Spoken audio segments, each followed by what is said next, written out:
What's up, guys? How's it going? Today we've got a small thing to do and a big thing to do. So the big thing is that we're going to be installing the Hush Perfomance Hush Perfomance hydraulic to cable to hydro conversion, full conversion for the K series RSX trans.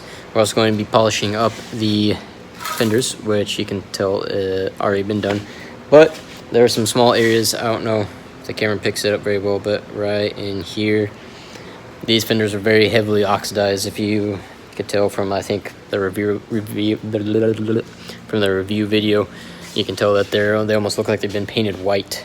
They're so oxidized. Now, I did get most of it off with the polisher, which I'll show you guys here in a sec, but I'm gonna have to go over them with another probably 1,000 to 1,200 grit sandpaper. I want to go lower than 1,000 because the polish I have is for taking out the sanding marks of 1,200. So we'll see if 1,000 grit sandpaper will take out those deep oxidation marks. And then I don't know, I'm kind of contemplating re-clearing them with the same clear I used in the engine bay. Just that way they have a fresh thick coat of clear on them for that UV protection, because if I sand that down too far, I mean, I could put ceramic coating on it, but I just don't want them to get yellowed or anything like that in the future, because they're nice, genuine Sebon, whatever it is, fenders. So I guess we'll figure that out. But anyways, here's going to be me polishing those fenders. Now in this video, I'm going to show you everything you need to polish, to do a basic polish, I should say. The first thing, you're going to need some soapy water and a clay bar. Now this clay bar is going to take off that very top layer of contaminants. You'll feel it as you're going through. It's going to feel like you're rubbing sandpaper against it, and then it's progressively going to get smoother and smoother, like you just freshly coated something with wax. That's taken off all that top layer of gunk and built up crap. And then after we're done with the clay barring, we're going to move on into the fun stuff with the polish. Right before we move on, I recommend using a quick detailer or some soapy water where you clay bar. It just gives you the extra lubrication, that way you don't mess anything up.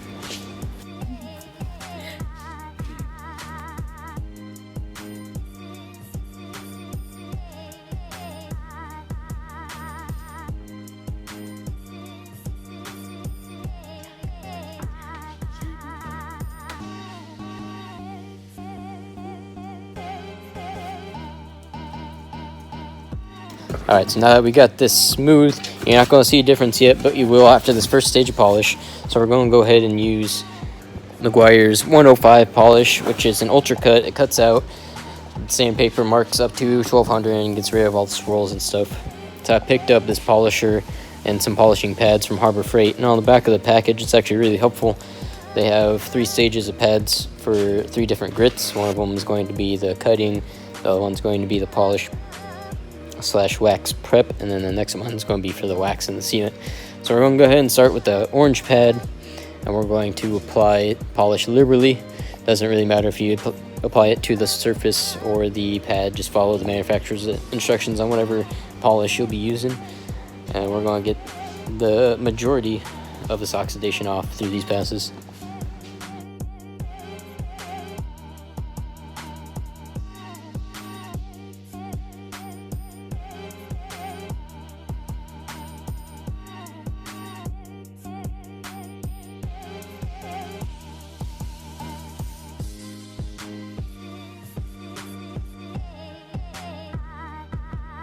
Alright, so buff that off with a microfiber and admire your work. This is a very satisfying, high reward thing to do. But now that we've used that heavy polish, we need to use a finer polish to get those marks out. So for that, we're going to use Meguiar's 205, which is a very fine polish, and it's supposed to get the marks from the previous polish out. And that's going to give us one step closer to a really good shine.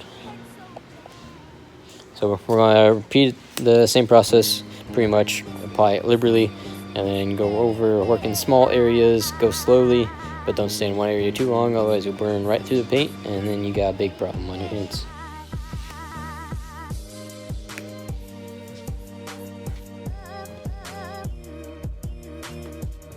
well, you can still see some marks, some heavy oxidation on this one, but it doesn't get much better than that. So after this, we're going to apply a sealant, which is a wax on this black wheel, which is the finishing wheel. I'm using that Chemical Guys sealant just because it's what I had on hand. I don't really have any preference between Chemical Guys and Meguiar's. I would use all Chemical Guys stuff if I can, or if I could, just because it has some cool smells, and it's a really good product, quality-wise as well. But Meguiar's will do just fine.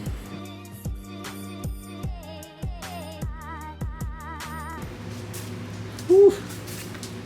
How shiny that shit is.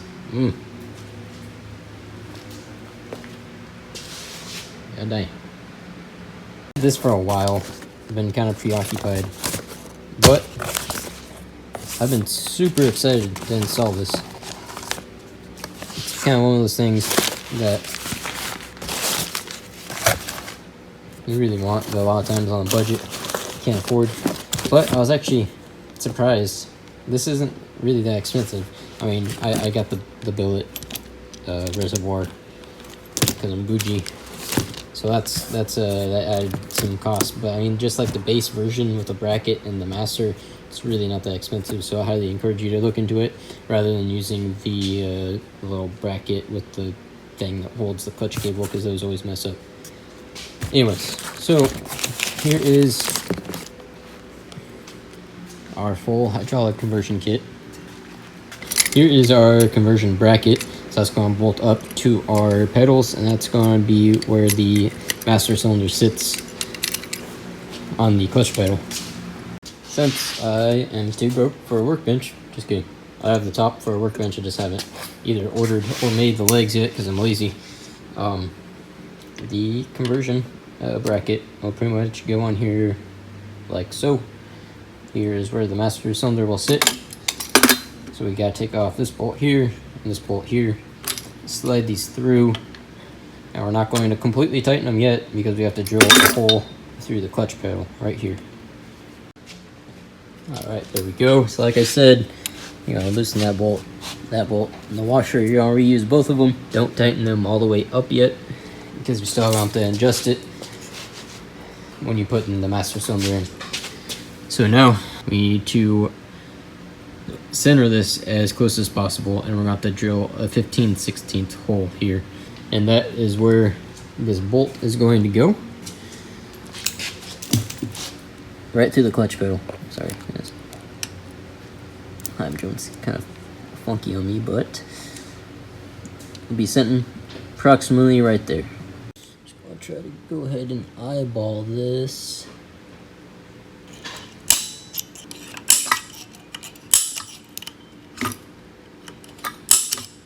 Just realized I said 15/16, not 5/16, because I'm a big old dummy stupid head.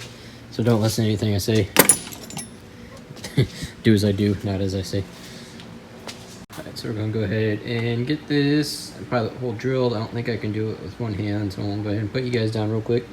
Alright, well, that took me way longer than it should have. Word of the wise, do not buy Walmart drill bits because they will break, and then you have to spend time drilling them out. / grinding them out. But anyways, 5/16, not 15, 5/16 hole. I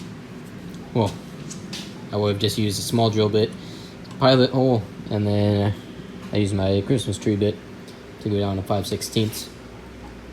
But I had to use another big drill bit, one of the carbide ones for drilling out other drill bits, because I broke off a stupid little Walmart drill bit in there.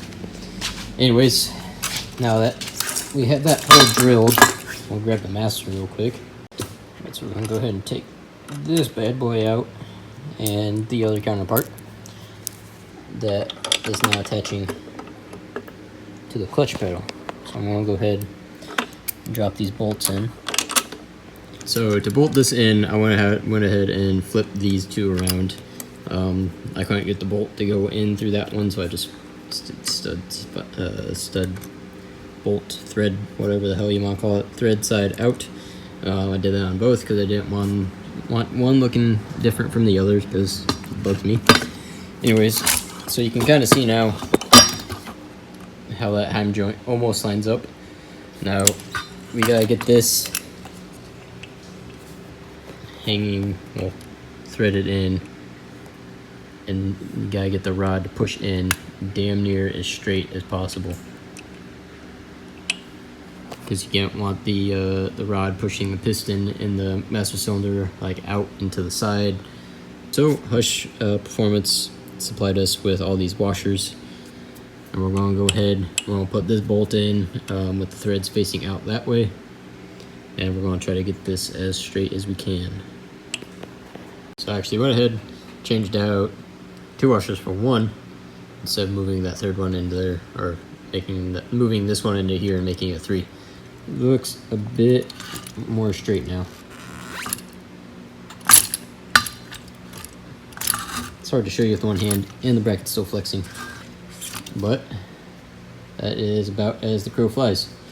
So I'm gonna go ahead, tighten these 2 bolts that hold the bracket on. I'm gonna tighten this one by hand without the impact, because this one doesn't need to be dead nuts tight. Otherwise then you'll have some problems with the rotation of it, or with it going in and out, you know. So I'm gonna tighten this one up very snug, but not over tighten it. And I'm just going to throw the impact on this one and this one over here. I am definitely going to drill through right here. So I'm going to put a piece of tape on that.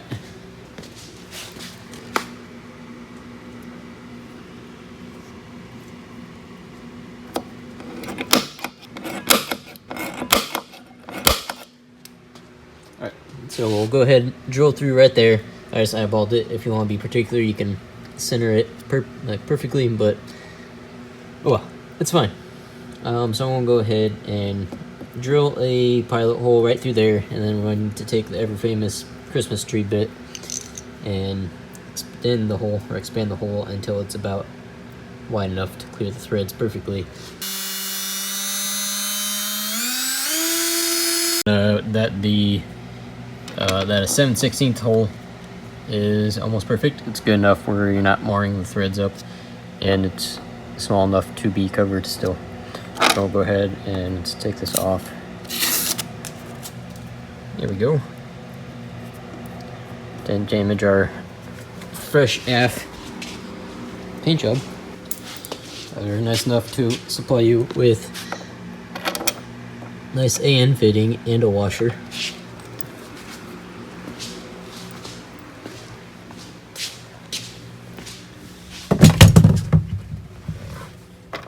I forgot. So I'm going to put that small drill bit back on and then drill through the heat insulator, and then use a hole saw bit to kind of cut out a section around it. That's what they recommend. So I'll be right back with that done. Honest, you should have done that first. Would have been way easier. So I'm probably gonna edit this and make it look like I did that part first. So through the magic of editing, have a clean-ish little hole. We're gonna go ahead, put the washer and the nut on, tighten that up, and then I think nothing's really left but to bolt up the pedal assembly, which hasn't been there for a long time, and figure out what we need to do to get that reservoir through. And I know we have to take out the driver's side vent, which kind of sucks, but it is what it is. Might as well keep trucking on. There it is. It's hanging up on 2 bolts. I think have like a 12 or 14 millimeter head. Anyways, there's 6 bolts holding on the pedal assembly, and 4 of them in the middle are actually for the booster. I'm not ready to put the booster on quite yet, so I'm just going to hang the pedal assembly with those 2 bolts there. I have my pedal assembly bag here somewhere.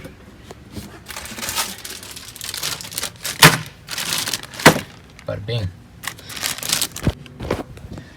Couldn't reach this one, so just using a 3/8 extension as a socket to get back there.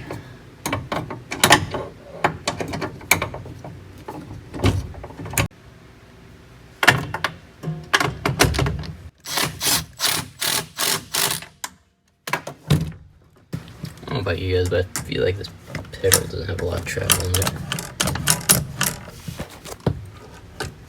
It's not coming back all the way. I guess it's probably because there's nothing attached to the cable to pull it back. It would make sense. Anyways, so there is pedal assembly back in the car, hanging up for the first time in a while. Got the master conversion bracket bolted on. So for the next step, which kind of bums me out, but I guess it is what it is. So we have to remove the driver's side vent tube and air conditioning tube, which is going to be in the way of where the master cylinder sits. And you have to remove this little cowl here, down there now, to get access to where the foot comes up, right about here. And you're supposed to drill out the holes and run the bolts up through. But for some reason, on my car, the bolts of the head sit like right on this ridge. So I might just try to weld the foot in, because it bolts on through those adjustment slanted holes, slotted holes. So I might just tack weld it here and here. Next up is the reservoir placement. So I fed the hose through the hole of the original transmission cable. Here is what the reservoir looks like, the billet reservoir anyways. You guys can skip this and go with like an OEM reservoir, or if you have any other ones laying around, go with that as well, or instead. Anyways, now comes the mounting of the reservoir. So I just took this bad boy out of his little home right here, and because I didn't take him out when I painted the engine bay, looks like he peeled up a little bit of paint, but that's alright. I'm going to mount the reservoir right there. Anyways, that's where it's going to live for now. So it is sitting on there a little bit crooked and looks a little bit funky. But I think I can make sort of a, I don't know what you would call that, cut up a little triangle piece with a hole drilled through it in the middle, so that way it will sit flush. But anyways, that's where it's going to be at home. So that way I don't have to drill it through the firewall here. It does look a little bit funky, but it'll do.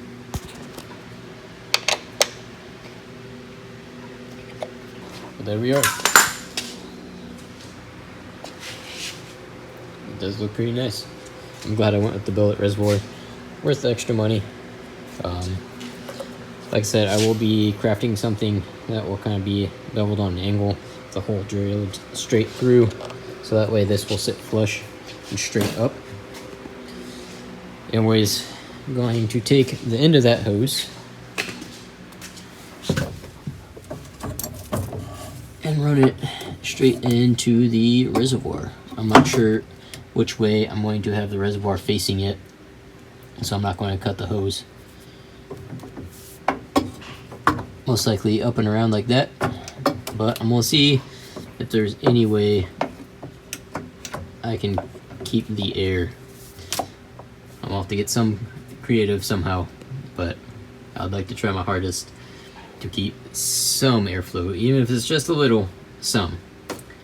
Anyways, I guess we'll figure that out when the time comes. Next up, I need to seal this hole off, reinstall that banjo bolt, run a line down into the bulkhead, and then from the bulkhead out will be to the transmission, or to the slave cylinder on the transmission, which, since we don't have installed yet, we're not going to worry about installing that outside line. There it is. That's pretty much it. Like I said, usually you drill the holes and bolt it up in the lower cowl right there, but since mine sits weird, I don't know if I'm going to drill it or try just welding it on. Welding probably isn't the greatest idea, but I don't think it'd really affect anything. I hope you enjoyed it today, guys. That's something I've been wanting to install for a really long time. We'll have to find some way around the air issue, because I don't really want to be without a driver's side vent. Even though we still have the middle vent, I'd like to retain that driver's side vent somehow. I feel like there's got to be some way I can make like a plastic reducer that kind of goes down into a small pipe that won't take up as much room. But I guess we have to wait and see until we get the dash on. I'm probably just going to throw on that bash bar thing on the driver's side. I already took it off on camera, so I don't need to put it back on camera. And get a few things tidied up in the car, fix some wiring that I messed up on that tuck harness on the headlight side, on the driver's side. And see you guys later. Thanks for watching. Bye.